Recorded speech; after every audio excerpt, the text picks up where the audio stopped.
Now is Andrij Dobriansky. He is the chair of UN Affairs at the Ukrainian World Congress and spokesman for the Ukrainian Congress Committee of America. It's great to see you. Thank you so much for joining us. I wanted to start by asking you, you have a better sense of the mood on the ground there than I certainly do. What is the mood amongst those in Ukraine that you've spoken to? It's important to note it's not a sense of complacency, as it seems.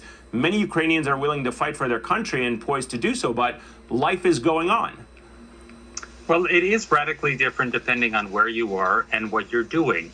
I constantly need to remind my American friends that if you start your car in Montauk and drive all the way to Cleveland, you would still not get to a point that's as wide as Ukraine. It is the largest country in Europe. So if there is something happening on the eastern border, if there's an invasion, and we all know that Ukraine is currently surrounded, there could be stuff in the south and the north, but it is a very large country. And when I see something on the news that happened in, South Ohio, I'm not really worried about if I'm in Saratoga, New York. However, people are doing the basics, which is making sure they have a go bag, making sure that they know contact information for all of their children and all their family. They're contacting other people to let them know that they are safe right now, and they're going to keep on doing what they normally do, because this has been the state of Ukraine for 8 years. The scariest time in Ukraine was 2014, when Russia started invading and there was no functional army. What Ukraine has done for the last 8 years is train for this moment.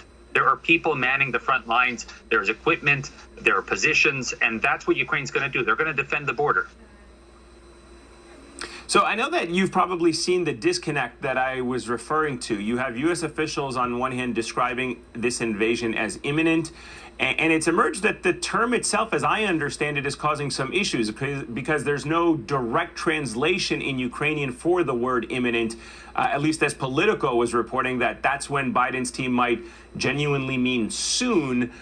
Ukraine's president, Volodymyr Zelensky, hears U.S. officials effectively say there will be an invasion regardless of what we do. And it seems that that's kind of, for a lack of better word, annoying him. Well, these language issues, I think we've had more than enough in the last 2 weeks. This weekend, yes, we're talking about imminent. Last week, we were talking about major versus minor incursion. There's always something that comes up, no matter who's the president here in the United States, in terms of a possible rift in this relationship. And that is exactly what Russia wants.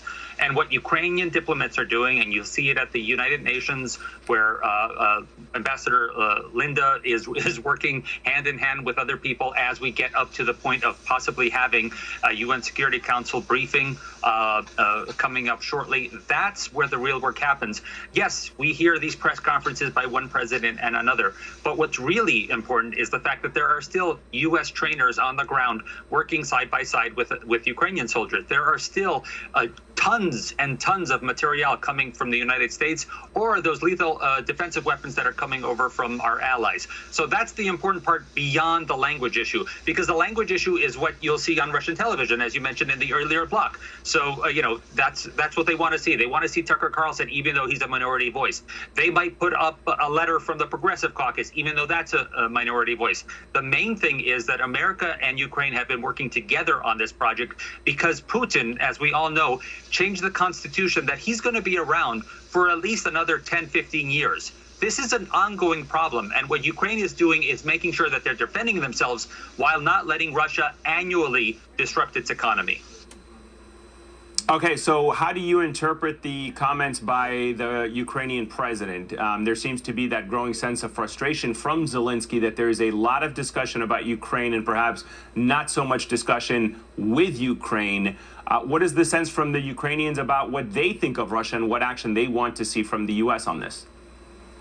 Well, there's several things that we know need to get done. One of them is obviously all the material that's coming over, all the defensive weapons, and making sure that the troops have the equipment that they need.